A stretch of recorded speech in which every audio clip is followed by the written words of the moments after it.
अस्सलाम वालेकुम नाज़रीन, मैं हूं वीना आगा और आप इस वक्त मुझे देख रहे हैं मेरे यूट्यूब और फेसबुक पर। नाज़रीन, इस वक्त पूरी दुनिया में फ्रांसीसी फसादात के ऊपर गुफ्तगू हो रही है। तमाम तर जो डेवलपमेंट्स हैं इंटरनेशनल मीडिया के ऊपर आ रही हैं, साथ ही साथ लोग अपनी राय का इजहार ट्विटर पर भी इस मामले के ऊपर कर रहे हैं। लेकिन अफसोस के साथ मैं कहना चाहूँगी कि पूरे मामले को एक बार फिर से सियाको सबाक से हटा लिया गया है और मुसलमानों को शिद्दत पसंद डिक्लेयर किया गया है। मुसलमानों पर तमाम तर मलबा डाला गया है। ये अब तक नहीं देखा गया कि आखिर वजह क्या है फ्रेंच सोसाइटी के इस मामले की, और आखिर फ्रेंच सोसाइटी में ऐसा क्या है कि 2005 में भी इसी तरीके की राउटिंग और एफरे देखा गया और अब एक बार फिर according to French president Macron ये सबसे ज़्यादा वर्स जो है राउटिंग देखी गई और इसमें 500 बिल्डिंग्स को निशाना बनाया गया। साथ ही साथ 45,000 पुलिस ऑफिशियल्स भी कंट्रोल ना कर सके अब तक इसको। तो ये बहुत ही एक बड़ी खबर है और बहुत ही अफसोसनाक खबर भी है। लेकिन इसकी जड़ तक आखिर क्यों नहीं गया गया? आखिर इसकी इनिशियल स्टेजेस के ऊपर सिर्फ क्यों बात हो रही है कि मुसलमान रेडिकल्स हैं, मुसलमान एक्सट्रीमिस्ट हैं, मुसलमानों ने जलाओ घेराव कर दिया। लेकिन जो इसका असल मसला है या असल मकसद है इस तमाम तर राउटिंग का, उसको जानने की कोशिश क्यों नहीं की गई? तो मैं आपके सामने तमाम तर फैक्ट्स रखूँगी।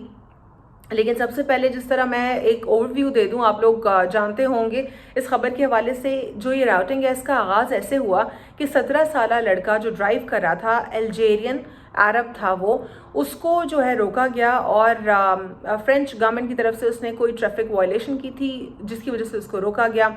और फिर उसके बाद उनकी तरफ से स्टेटमेंट आया था कि जो वो 17 साल लड़का था वो गाड़ी उनके ऊपर पुलिस ऑफिसर्स के ऊपर चढ़ाने लगा था, इसलिए फायर किया गया।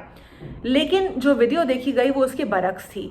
जो लोग थे उन्होंने, जो ऐनी शाहिदीन थे और बहुत सारे लोगों ने वीडियो रिकॉर्ड की थी और उस वीडियो को सोशल मीडिया के ऊपर अपलोड भी किया गया। बहुत सारी सोर्सेज ने उस वीडियो को रिमूव भी कर दिया क्योंकि वो एक वॉयलेंट वीडियो थी।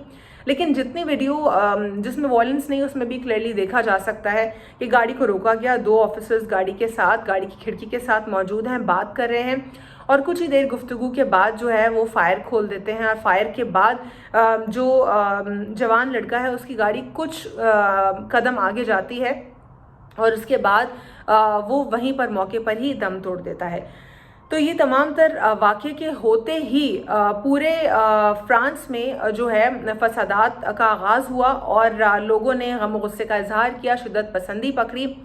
लेकिन इस मामले में जिस तरीके से अब भी इसमें पोलैंड का बताया जा रहा है कि पोलैंड क्योंकि मुसलमानों को नहीं रख रहा और मुसलमान इमिग्रेंट्स वहाँ पर नहीं है तो वो सेफ़ है, और किस तरीके से मवाजना किया जा रहा है और मुसलमानों को एक बार फिर कल्प्रिट दिखाया जा रहा है, ये बहुत अफसोस की बात है।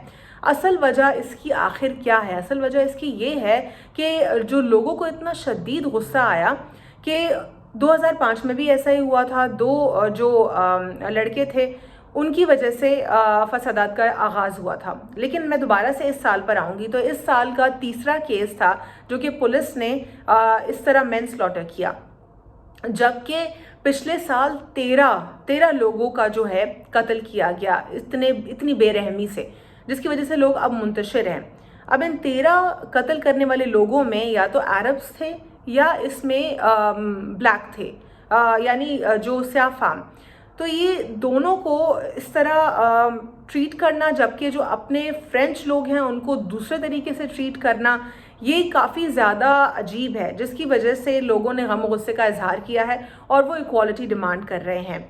आपको इस मामले के ऊपर अच्छे से अगर हम देखें कि ये तमाम तर मामला फ्रांस में, या फिर अगर हम डेनमार्क की बात करें या हम स्वीडन की बात करें, तो इस तरीके के वाक़े ये तमाम तर यूरोपियन स्टेट्स में कोई पहली बार नहीं हुए।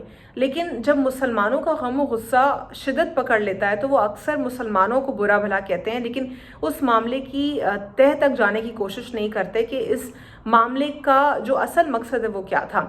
ठीक है, मैं जलाओ घिराव को इंडोर्स नहीं कर रही हमेशा की तरह, लेकिन मैं इस चीज़ से भी बहुत ज़्यादा एक बार फिर मुझे बहुत दुख हो रहा है कि किस तरीके से मीडिया है या जो लोगों का अपना इंडिविजुअल ओपिनियन है वो कैसे स्टैंड आउट कर रहा है उनके प्री कंसीव नोशन के ऊपर, without any research, without going into the depth of the real scenario. ये लोग किस तरीके से जो है एक मामले को कंक्लूजन दे देते हैं। یہ تو اب تک کی فرانس کی سچویشن تھی. اسی طریقے سے جاتے جاتے میں جو حال ہی کا جو سویڈن کا واقعہ ہے اس پہ ایک کریکشن کرتی چلوں.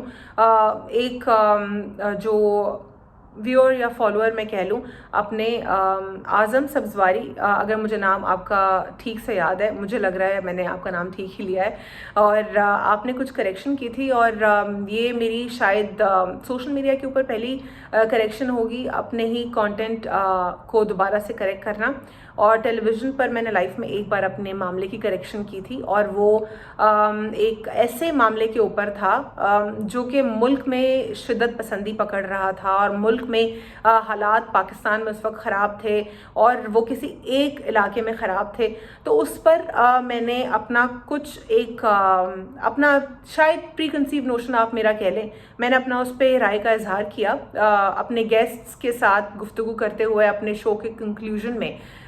لیکن کچھ ماہ کے بعد مجھے احساس ہوا کہ میرا جو پرسیپشن تھا وہ غلط تھا، اور کچھ ماہ بعد ہی صحیح، حالانکہ لوگوں کو یاد نہیں ہوتا، پر پھر بھی میں نے اپنی ذمہ داری سمجھی کہ میں اس کو کریکٹ کروں. تو اسی طریقے سے سوشل میڈیا پہ میں پہلی بار اپنے آپ کو، اپنے ہی بات کو، انالیسس کو کریکٹ کرنا چاہوں گی. میں نے سویڈن کے حوالے سے، جو واقعے کے حوالے سے ایک جملہ کہا کہ عراق سے ہے تو یقیناً شاید مسلمان ہو، میں نے اس طرح کہا، لیکن وہ مسلمان نہیں تھا جس نے یہ ناپاک ایک کام کیا، اور وہ عیسائی تھا جس نے یہ حرکت کی.